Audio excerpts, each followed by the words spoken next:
တပေါင်းလရှားသည်နှင့်ရှင်ကာလုဒာယီမြန်မာနိုင်ငံမှာမြန်မာတို့ရဲ့ယဉ်ကျေးမှုဟာဘုရားယဉ်ကျေးမှုနဲ့ဆက်နွယ်ပြီးတော့ကြီးပွားတိုးတက်လာတာဖြစ်သောကြောင့်မြန်မာယဉ်ကျေးမှုနဲ့ဘုရားယဉ်ကျေးမှုဆိုတာခွဲမရလောက်အောင်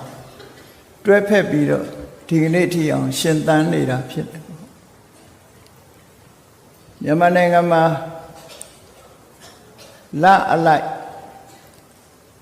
ဆောင်ရွက်လုပ်ကင်ကြတဲ့ယာတိပွဲတော်တွေဟာလည်းပဲဘုရားဘာသာဝင်တို့ရဲ့ဓလေ့ထုံးတမ်းစင်လာနဲ့ကိုက်ညီတဲ့ဘာသာတရားနဲ့နှိမ့်နွယ်နေတဲ့ယာတိပွဲတော်တွေသာဖြစ်တယ်ပေါ့တပေါင်းလဆိုတာသဲပုံစေတီပွဲလို့ရှေးတုန်းကတော့ကျင်းပလေးရှိကြတယ်သဲပုံစေတီပွဲကိုတပေါင်းလမှာထူးထူးခြားခြားမြန်မာလူမျိုးတွေဟာဆင်နွှဲကျင်းပပြီးတပေါင်းပွဲအဖြစ်လှုပ်ဆောင်ခဲ့ကြတော့လေဒီကနေ့တော့သဲပုံစေတီပွဲဆိုတာပျောက်တလောက်ဖြစ်သွားတယ်လအလိုက်ယာတိပွဲတွေဟာရှိပြီးတော့နေတယ်တကူဆိုလို့ရှိရင်တကြံပွဲကစုံလို့ဆိုရင်ညောင်ရည်သုံးပွဲနေုံလဆိုလို့ရှိရင်စာရေးတံပွဲနဲ့ဝါဆိုလဆိုရင်ပင်စင်းတော်ခံပွဲလို့ဒီလိုယာတိအလိုက်ဘာသာရေးဆိုင်ရာပွဲသဘင်တွေဟာလပြည့်နေတိုင်းလိုမြန်မာလူမျိုးတွေရဲ့ယဉ်ကျေးမှုတွေမှာထွန်းကားပြီးမြန်မာတို့ရဲ့ဘိုးဘွားမိဘတွေဟာဆောင်ရွက်ခဲ့ကြတာဖြစ်တယ်ပေါ့အခုတပေါင်းလပြည့်နေ့ရောက်တော့မဲ့အချိန်မှာတပေါင်းလရာသီဟာမြန်မာလူမျိုးတွေရှေးကဧရာဝတီမြစ်သဲတောင်ကုန်းတွေမှာသဲပုံစေတီပွဲဆိုပြီးတော့ဆင်နွှဲကျင်းပလေးရှိကြတယ်ပေါ့ခဏခေတ်တော့ဒီစင်လာဟာပျောက်တလောက်ဖြစ်နေတယ်သဲပုံစေတီပွဲသဲပုံစေတီ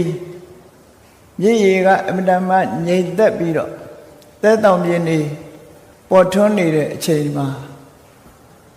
တာမန်အပျော်တက်တက်မြတာမဟုတ်ဘဲနဲ့ကုသိုလ်ရေးနဲ့တွဲဖက်ထားတဲ့မြန်မာလူမျိုးတွေရဲ့ယဉ်ကျေးမှုဟာအလွန်နှစ်သက်စရာကောင်းအပျော်တက်တက်ဆိုတာကုသိုလ်မရဘဲနဲ့ပျော်ရယုံတက်တက်မျိုးသာဖြစ်နေပြီ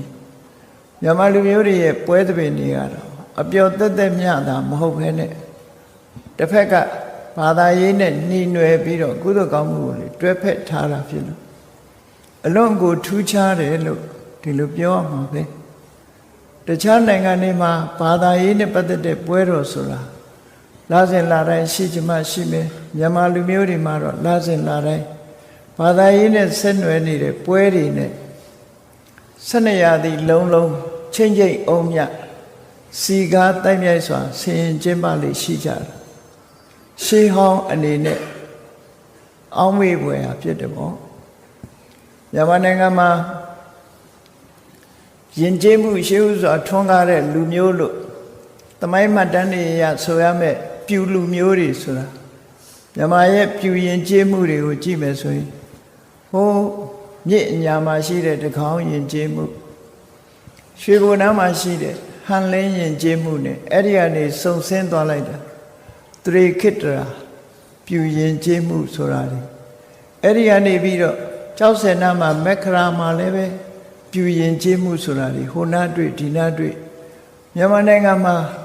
ပြူလူမျိုးလို့ဆိုတဲ့လူယဉ်ကျေးတဲ့ပုဂ္ဂိုလ်တွေဟာတစ်ချိန်တုန်းကမြန်မာနိုင်ငံမှာနေထိုင်ခဲ့ကြပြီးအလွန်ကိုယဉ်ကျေးတဲ့ပုဂ္ဂိုလ်မျိုးတွေတရုတ်ပြည်ကမှတ်တမ်းတွေထဲမှာပြူအနုပညာအဖွဲ့တရုတ်ပြည်ကိုသွားပြီးတော့ကပြဖြေပြောတယ်ဆိုတဲ့မှတ်တမ်းတွေလည်းရှိခဲ့တယ်ဘာသာရေးနဲ့ဆက်နွယ်နေတဲ့ယဉ်ကျေးမှုတွေကိုပြူလူမျိုးတွေဟာဆောင်ရွက်လုပ်ကင်ခဲ့ကြတာဖြစ်လို့ပြူယဉ်ကျေးမှုဟာမြန်မာယဉ်ကျေးမှုပဲဖြစ်ပါပြူလူမျိုးဆိုတာမြန်မာလူမျိုးနဲ့နောက်ပိုင်းမှာပေါင်းစပ်သွားတာဖြစ်သောကြောင့်ပြူလူမျိုးရဲ့လို့ထုတ်ဖို့ပြောကြဖို့ရ ခက်ခဲသွားတယ်ပေါ့ဒီကနေ့ခေတ်မြန်မာလူမျိုးတွေနဲ့ပြူလူမျိုးတွေဟာရောနှောပေါင်းစပ်သွားပြီးတစ်ချိန်တုန်းကတော့မြစီဒီကြောက်စာပကံမှာရှိတဲ့မြစီဒီကြောက်စာ၄ဘာသာမှာကြည့်မယ်ဆိုရင်မြန်မာဘာသာပြူဘာသာပါဠိဘာသာမွန်ဘာသာလို့၄ဘာသာထိုးထားတာထောက်ထားအဖြစ်ကြည့်မယ်ဆိုရင်တော့ပြူလူမျိုးတွေဟာအဲ့ဒီအချိန်မှာထင်ရှားရှိခဲ့သေးတယ်လို့ဒီလိုဆိုအောင်အဲ့ဒီပြူရင်ကျေးမှုနဲ့မြန်မာယဉ်ကျေးမှုတို့ဒလိထုံးတန်းစင်လာဗုဒ္ဓဘာသာတို့ရဲ့ယဉ်ကျေးမှုကိုခြေခံပြီးတော့ပေါင်းစပ်သွားတာပေါင်းစပ်သွားလို့မြန်မာလူမျိုးတွေရဲ့ယဉ်ကျေးမှုဒလိထုံးတန်းစင်လာဟာအလွန်ချစ်ခင်နှစ်သက်ဖွယ်ရာကောင်းပြီးတော့ကမ္ဘာမှာယဉ်ကျေးဆုံးပုဂ္ဂိုလ်လို့ပြောရလောက်အောင်တစ်ချိန်တုန်းကရှိလာခဲ့ဘူးတဲ့ပေါ့သို့တော့ခေတ်ကာလရဲ့ဝါမျိုးမှုအောက်မှာယဉ်ကျေးမှုတွေဟာတစားတစားပျောက်သွားတာဆိုတာတော့သင်္ခါရသဘောတရားအရဘယ်ဟာမှမတည်မြဲဘူးဆိုတဲ့နိယမသဘောအရတော့ပျောက်ကွယ်တယ်ဆိုတာတော့ဖြစ်ရမှာပဲဖြစ်တယ်ပေါ့ကာလောကတတိဘူတာလိသဗ္ဗနေဝသဟတနာအချိန်ဆိုတာဟာသရဝါတွေရဲ့အခြေအနေတွေအားလုံးကိုမိမိအချိန်ဆိုတဲ့မိမိကိုယ်တိုင်နဲ့တကွအားလုံးကိုဝါမျိုးပြစ်တယ်လို့ဆိုတာအချိန်တွေဟာဖြတ်ကျော်ပြီးတော့သွားတဲ့အခါမှာလူတွေရဲ့အတွေးခေါ်တွေဆောင်ရွက်လုပ်ကိုင်မှုတွေယဉ်ကျေးမှုတွေဟာလည်းပဲတစပြောင်းလဲပြီးတော့ဖြစ်ပေါ်သွားတဖန်တခြားနိုင်ငံရခြားတိုင်းတစ်ပါးကဝင်လာတဲ့ယဉ်ကျေးမှုတွေနဲ့ရောနှောပေါင်းစပ်သွားသည့်အတွက်ကြောင့်ပုံပြက်ပန်းပြက်ဖြစ်သွားတဲ့ယဉ်ကျေးမှုတွေရှိသလိုမိမိတို့ရဲ့ယဉ်ကျေးမှုဟာကြန့်ခိုင်ပြီးတော့အားလုံးအတွက်မှာဂုဏ်ရှိတရေရှိအနေအချင်းရှိနေတဲ့ယဉ်ကျေးမှုတွေဟာလည်းပဲဒီကနေ့ထိရှိနေတော့မယ်မြန်မာလူမျိုးတွေရဲ့ယဉ်ကျေးမှုဟာအားလုံးလေးလာဆန်းစစ်ပြီးတော့ကြည့်မယ်ဆိုလို့ရှိရင်ဘာသာတရားကိုင်းဆိုင်မှုတဝုနဲ့တူရင်ကျေးရှိမှုခါလေးညွတ်လို့ခေါင်းလေးငုပ်ပြီးတော့နှုတ်ဆက်တတ်တဲ့ရင်ကျေးတဲ့အလေးထားတွေဒီလိုမြန်မာလူမျိုးတွေဟာယဉ်ကျေးမှုတွေစိတ်နေသဘောထားတွေအနေနဲ့လူကြီးသူမတွေကိုလေးစားတယ်ဂါရဝပြုတယ်ဆိုရင်ယဉ်ကျေးမှုတွေတကယ်ယဉ်ကျေးမှုအစစ်တွေဖြစ်သို့တော့မြန်မာလူမျိုးတွေရဲ့ခေါင်းကတော့အချိန်နဲ့အမျှပြောင်းပြီးတော့နေတယ်ခန္ဓာကိုယ်ပေါ်မှာဝတ်ဆင်ထားတဲ့အဝတ်အစားတွေကလည်းအချိန်နဲ့အမျှပြောင်းပြီးတော့နေတယ်အဲ့ဒါတွေကတော့